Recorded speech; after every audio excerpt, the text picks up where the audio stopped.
Hello again, and welcome to 5-Minute Physics. Today's topic is interference, as in interference of waves. So there are two types of interference, the first being constructive and the second being destructive. Now, constructive interference is defined as a superposition of two or more waves in which individual displacements on the same side of the equilibrium position are added together to form the resultant wave. So that's really complicated, but what it essentially means is that when you have two, here we go, when you have, let's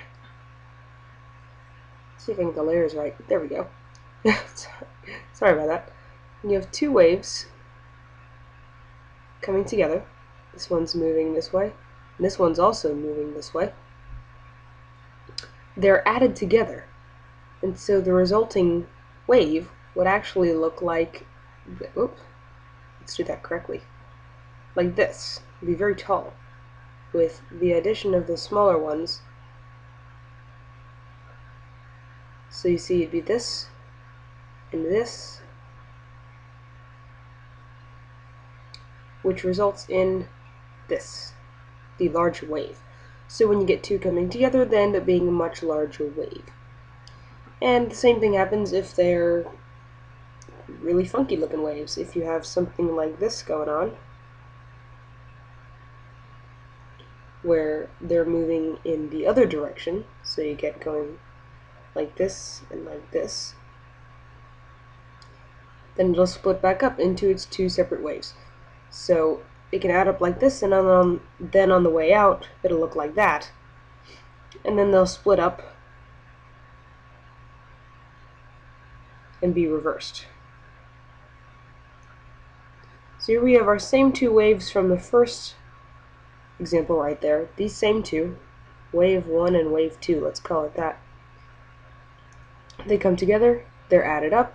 Here's 2, here's 1, here's 1, and here's 2. And then they split up again, and here's 2 and here's 1, and they're on the other side. So that's how constructive interference works in a nutshell.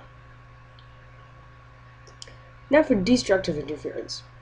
Destructive interference is defined as a superposition of two or more waves in which individual displacements on opposite sides of the equilibrium position are added together to form the resultant wave. And just like the other one, that's a really complicated sounding definition for a concept that really isn't that complicated. So, same as we had before, we have two waves coming at each other from different directions, except at this time,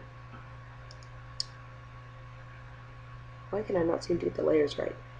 There we go. This time, one is a positive wave, and the other is a negative wave. And I don't know if that's actually the case. I'm just going to refer to this as positive and this as negative, because one is above and one is below the kind of axis here. They're moving in opposite directions towards each other. And when those come together, I'm going to change the formatting a little bit here, you end up with something like this as an intermediate, which then becomes this, as they move closer to each other and completely cancel each other out, or at least minimize each other. So this is 1 and this is 2, and 1 is larger. Then you end up with this itty bitty wave right here, which has some of one and some of the other.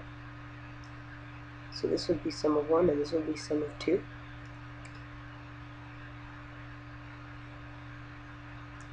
And then you have both of the waves going their separate ways. Their separate waves. It's a pun. So here they come towards each other. They're about to run into each other, and they kind of mesh, and one is subtracted from the other. The smaller is subtracted from the larger, and whatever's left is the resulting wave. And then they move apart. Some examples of destructive interference would be what you find with noise-canceling headphones, if any of you know about those. Those work by producing, here, let me start a new layer and I'll show you.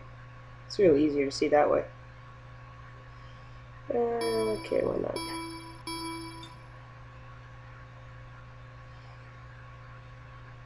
Alright. So you've got your person, and they have an ear. And they're wearing headphones.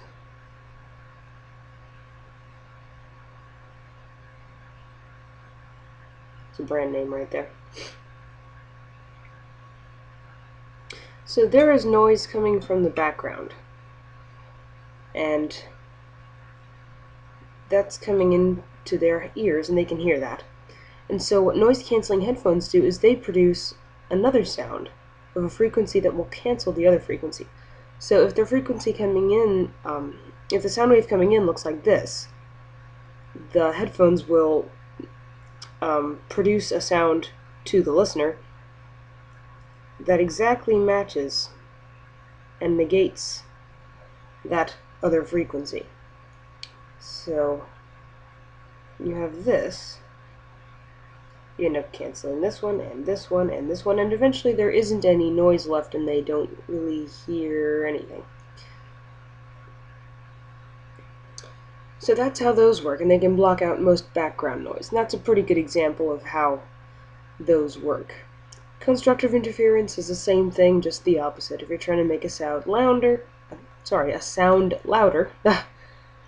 you would do the same thing. Well, not the same thing, but similar. Just you would use a device that does that instead of canceling those. So that's it for that, and thanks for watching, and I'll see you next time.